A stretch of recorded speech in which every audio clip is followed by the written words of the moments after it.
Assalamualaikum warahmatullahi wabarakatuh. Halo semua, perkenalkan, nama saya Windiara Hanum Bestari SPD. Hari ini kita akan mempelajari ekonomi. Selamat mengikuti ya. Kita akan membahas tentang permintaan, penawaran, dan keseimbangan harga pasar. Tapi sebelum dilanjutkan, coba kalian perhatikan dua gambar di bawah ini. Dari dua gambar tersebut, kita bisa melihat di situ ada penjual, ada pembeli, ada barang berupa buah-buahan dan sayur-sayuran, dan juga ada harga ditunjukkan oleh penjual yang akan memberikan kembalian kepada pembeli. Nah, keempat hal tadi itu adalah syarat-syarat terjadinya pasar. Jadi, suatu tempat dikatakan pasar itu ketika dia memiliki 4 syarat. Yang pertama, ada pembeli, ada penjual, ada barang, dan ada harganya. Oke, kita lanjut ya. Sekarang, kita akan membahas tentang permintaan. Dalam istilah ekonomi, sering disebut dengan QD, atau Quantity of Demand. Quantity artinya kuantitas atau jumlah, sedangkan demand artinya barang yang diminta. Nah, itu sudah merujuk kepada pengertian permintaan itu sendiri. Jadi, QD adalah quantity of demand atau jumlah barang yang diminta. Maka dari itu, pengertian permintaan adalah sejumlah barang dan jasa yang diminta atau dibeli oleh konsumen pada tingkat harga dan waktu tertentu, tapi ada syaratnya, yaitu disebut dengan ceteris paribus. Faktor lain selain harga dianggap tidak berpengaruh. Nah, coba perhatikan kurva berikut ini. Garis horizontal menunjukkan kuantitas barang atau jumlah barang dalam satuannya adalah kilogram, sedangkan garis vertikal menunjukkan harga barangnya dalam satuannya rupiah, karena kita mata uangnya adalah rupiah.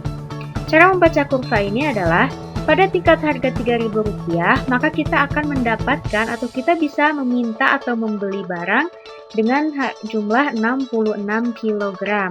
Nah, garis yang ditunjukkan oleh kurva permintaan itu dari kiri atas ke kanan bawah, jadi hubungannya negatif ya teman-teman. Oke, kita lanjutkan ya. Adapun faktor yang mempengaruhi permintaan adalah yang pertama, harga barang itu sendiri. Ketika kita mau melakukan permintaan atau mau membeli sesuatu, yang kita perhatikan lebih dulu adalah harga barangnya. Ketika harga barangnya murah, pasti akan kita beli. Tapi ketika harga barangnya mahal, kita akan urung untuk membeli barang tersebut. Faktor yang kedua, permintaan dipengaruhi oleh harga barang substitusi dan komplementer. Barang substitusi itu barang yang bisa menggantikan barang lain tapi fungsinya sama, sedangkan barang komplementer itu barang yang bisa melengkapi barang lain. Contoh harga barang substitusi, ketika kita dihadapkan dengan dua pilihan, mau membeli pensil dan ballpoint, kita ketahui harga pensil 5.000, harga ballpoint 8.000. Sebagai konsumen, pasti kalian akan memilih harga yang lebih murah kan? Nah, itulah barang substitusi. Jadi pasti kita akan membeli jumlah barang yang harganya murah. Sedangkan barang komplementer itu barang yang melengkapi barang lain. Jadi mereka berpasangan. Kamu tidak bisa membeli satu barang kalau pasangannya tidak kamu beli. Nah, itu makanya mempengaruhi permintaan. Yang ketiga, faktornya adalah pendapatan. Pendapatan itu penghasilan yang didapat dari kita bekerja. Contoh kecil, simpelnya, ketika kita memiliki uang banyak, barang yang kita beli pun pasti akan dalam jumlah yang banyak. Tapi ketika pendapatan yang kita miliki sedikit atau uang kita sedikit, barang yang kita beli pun akan jumlahnya sedikit. Nah, itulah pendapatan. Yang keempat adalah selera. Pembelian barang-barang yang kita lakukan juga tergantung selera kita. Jadi itu juga mempengaruhi permintaan. Yang kelima adalah jumlah penduduk atau jumlah orang-orang yang tinggal di suatu wilayah. Contoh kecil dalam suatu keluarga, ketika di dalam keluarga ada 4 anggota keluarga, otomatis barang yang dibeli itu adalah untuk memenuhi kebutuhan 4 anggota keluarga tersebut. Tapi ketika di keluarga tersebut bertambah 1 orang menjadi 5 orang, otomatis permintaannya pun berubah. Yang tadinya dari 4 akan berubah menjadi 5 permintaan.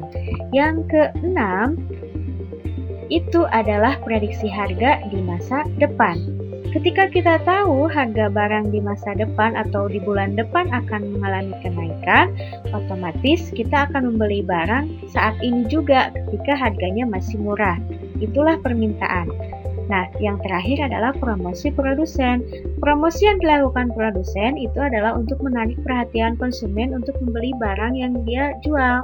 Makanya promosi juga akan mempengaruhi jumlah barang yang kita beli. Nah, itu adalah faktor-faktor yang mempengaruhi permintaan. Selanjutnya, kita akan membahas tentang penawaran, atau dalam istilah ekonomi sering disebut dengan QS, singkatan dari Quantity of Supply. Quantity itu jumlah, sedangkan supply itu barang yang ditawarkan. Jadi QS adalah jumlah barang yang ditawarkan. Maka dari itu, pengertian penawaran adalah sejumlah barang dan jasa yang ditawarkan atau dijual oleh produsen pada tingkat harga dan waktu tertentu. Tentunya dengan syarat ceteris paribus, faktor lain selain harga yang disebutkan dalam pengertian tadi dianggap tidak berpengaruh atau tetap. Coba perhatikan kurva berikut ini. Garis horizontal menunjukkan kuantitas dalam satuannya kilogram, sedangkan garis vertikal menunjukkan harga dalam satuannya rupiah. Cara membaca kurva penawaran ini adalah, pada tingkat harga Rp3.000, maka jumlah barang yang akan ditawarkan sebanyak 66 kg. Kurva penawaran menunjukkan garis dari kiri bawah ke kanan atas, jadi arahnya positif ya teman-teman. Nah, itu adalah tentang penawaran. Adapun faktor yang mempengaruhi penawaran sedikitnya ada 8. Yang pertama, harga barang itu sendiri. Penawaran itu berasal dari produsen. Makanya sebagai seorang produsen pasti akan menjual barang dengan jumlah yang banyak dan juga dengan harga yang mahal atau tinggi sebab akan mendapatkan keuntungan. Yang kedua, harga barang substitusi dan komplementer. Ketika diketahui harga ballpoint Rp8.000 dan harga pensil Rp5.000, sebagai produsen yang melakukan penjualan pasti akan lebih memilih untuk menjual ballpoint dengan harga yang tinggi sebab mengharapkan keuntungan. Yang ketiga, harga faktor produksi. Faktor produksi terdiri dari alam atau tanah, tenaga kerja, modal, dan juga skill atau teknologi.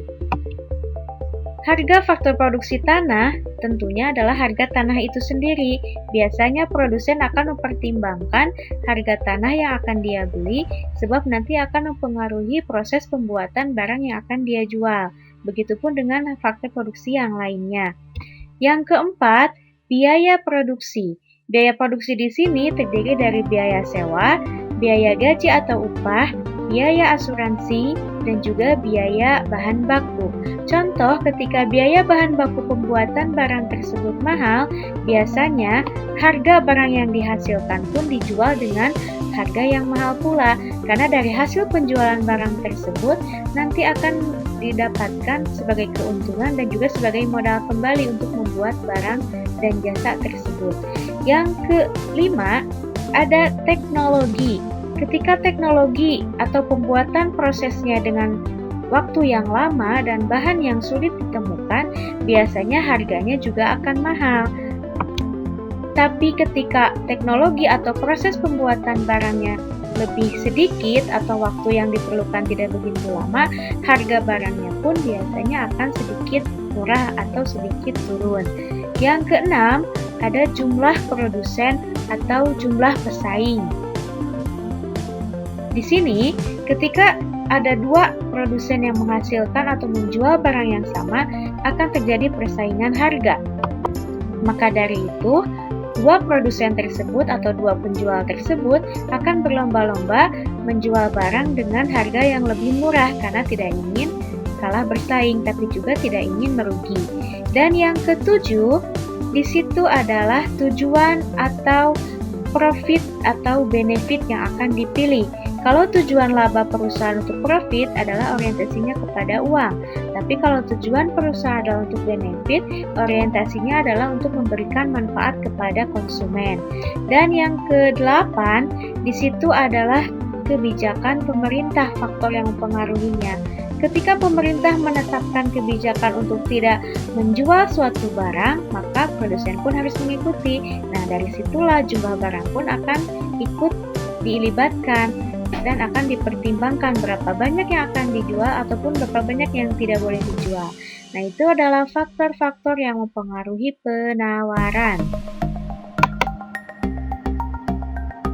Setelah kita membahas permintaan dan penawaran, selanjutnya kita akan membahas tentang mekanisme terbentuknya harga pasar atau suatu kondisi yang menunjukkan jumlah QD sama dengan QS atau jumlah barang yang diminta atau dibeli sama dengan jumlah barang yang ditawarkan atau dijual.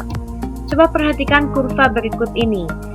Setelah kita memperhatikan, di situ terdapat titik tengah pertemuan antara permintaan dan penawaran.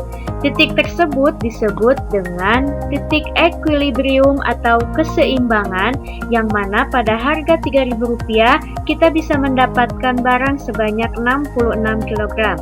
Jadi sekali lagi, harga pasar terbentuk dari kesepakatan antara penjual dan pembeli atau adanya titik pertemuan kurva permintaan dan penawaran, sehingga jumlah yang diminta oleh konsumen akan sama dengan jumlah yang ditawarkan oleh produsen.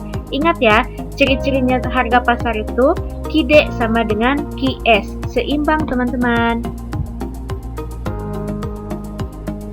Untuk menguji pemahaman kalian mengenai materi ini, mari kita kerjakan soal latihan berikut ini. Yang pertama, apa yang dimaksud dengan permintaan dan penawaran? Yang kedua, bagaimana proses terbentuknya harga keseimbangan? Yang ketiga, faktor apa saja yang dapat mempengaruhi permintaan? Yang keempat, faktor apa saja yang dapat mempengaruhi penawaran? Yang kelima, apa yang akan dilakukan seorang konsumen pada permintaannya jika memiliki pendapatan yang tinggi dan mengapa? Silahkan dijawab ya teman-teman berdasarkan pemahaman materi tadi. Baiklah, terima kasih teman-teman. Materi kali ini sampai di sini dulu ya. Semoga bermanfaat untuk kita semua. Pada kenyataannya, ekonomi itu ada dalam kehidupan kita sehari-hari loh. Jadi, mohon diterapkan ya berdasarkan materi yang sudah kalian pahami. Wassalamualaikum warahmatullahi wabarakatuh. Sampai bertemu lagi di materi selanjutnya.